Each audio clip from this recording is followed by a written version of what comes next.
Thank you, Brian and Aaron, and hello, everyone. Some television series, if things work out, stay on our radar screens for years.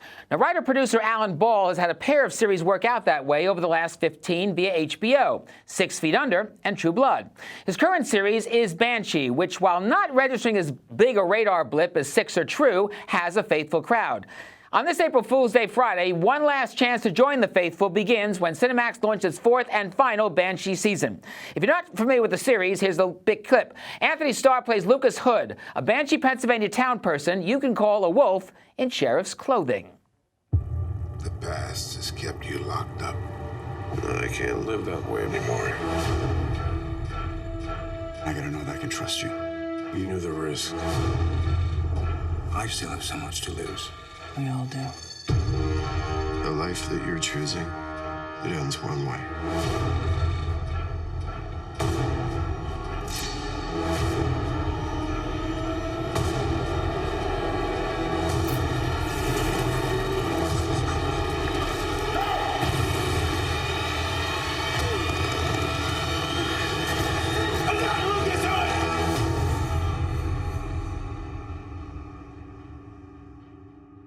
Banshee kicks off Season 4 Friday at 10 p.m. local time. 2 nights later, National Geographic Channel opens a 6-part inquiry into the story of God. An inquiry filmed on locations worldwide with Morgan Freeman, the Oscar-winning actor whose resume of roles includes an almighty turn or few. Here, Freeman co-produces and conducts an interfaith study, one that checks out how people perceive, worship, and celebrate the divine above them. Since the birth of humanity, across cultures and throughout the ages, we have prayed. What is it that compels us to believe in something greater than ourselves? Why do so many of us ask for help from above in our time of need?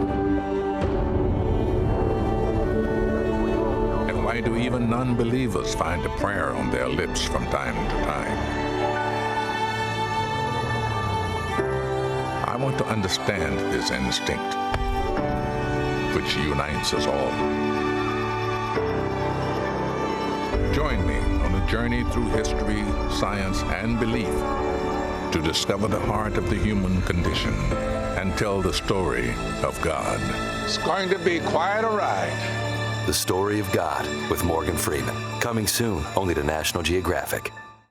The opening episode this Sunday includes an amazing visit Freeman has here with, well, while I'm tempted to detail further, we will not let that cat emerge from that bag. You'll just have to witness the encounter Sunday at 9 p.m. I promise you, it's a stunner. Now, you'll notice I don't have Khadijah Carter live in our studio, as we promised last week. The new communications strategist for the New York City Police Department is on special assignment elsewhere in Brooklyn, wrapping up an interview for a video outreach breaking next Monday. We'll have her live then. And the following Monday, we will cover the main New York TV tax credit bill recently introduced in the state legislature.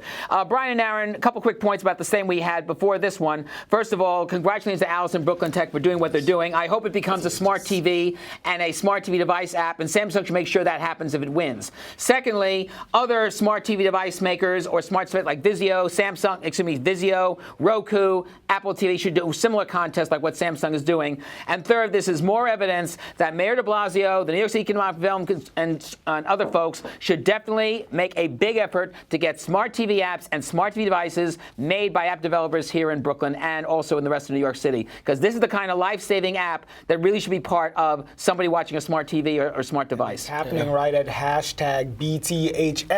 Samsung solves BTHS. For tomorrow. So way to go, Allison. And way to go, Councilman Lander, for supporting that. So is Absolutely. Morgan Freeman meeting Oprah? Who is he meeting? You never know. But I can tell you, it's a very unique person, I will say. But not a person. Okay. But you'll just have to see this. Oh, it's in the opening episode on Sunday. Okay. Now, What network is this? It's on National Geographic channel, and will also be in Spanish on Nat Geo Mundo, which is their Spanish language service. Que rico. I mean, I love Morgan Freeman. He sounds like God. Boy. And he produced it with his company Revelation Entertainment, which also does Madam Secretary on CBS. He does, and I had to point out. I said, "This executive producer Morgan Freeman." Absolutely. Okay, Simon, let's keep on the God radar. God and entertainment. There's some news coming out of Georgia that their film industry might be a little disrupted down there. There's some great shows that come out of Georgia. The film and the TV industry, Brian. What's happening is that the governor of Georgia is considering a bill. It's sort of a quote-unquote religious liberty bill that would, at least according to what the bill says, would discriminate against gays, lesbians, the transgender community, and so forth. And already, Walt Disney has come out against the bill. Tyler Perry, who's based in Atlanta, has come out against the bill. If this bill is passed, a lot of producers will take their TV productions and their films out of that state.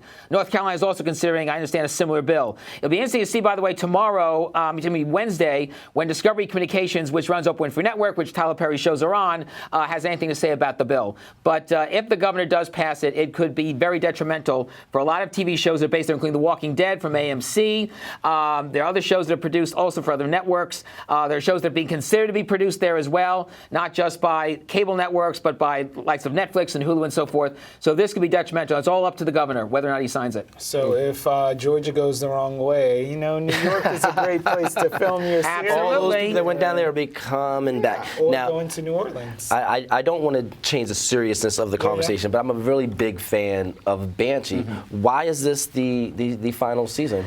Very simple. People Alan, not tuning in? I mean, No. People are tuning in. It's been a terrific show. Won an Emmy Award for special effects a couple years ago. It's basically Alan Ball. He's the creator of the show. He did this with 6 Feet Under. He did this also with True Blood. He said, "That's it. I've told the story I want to tell. I want to wrap it up while the show is still good." Hits He his only call. goes 6 seasons though before he sort of makes that call. He This only went is pulling the 4 plug. on that True Blood. But his shows are marvelous. I'm sure he will do another show for HBO Cinemax soon. He loves that. He loves both networks. And I'll tell you, Banshee of the 3 is the one that was very underrated. It did not get as much buzz in the press as 6 Feet Under did or as True Blood did.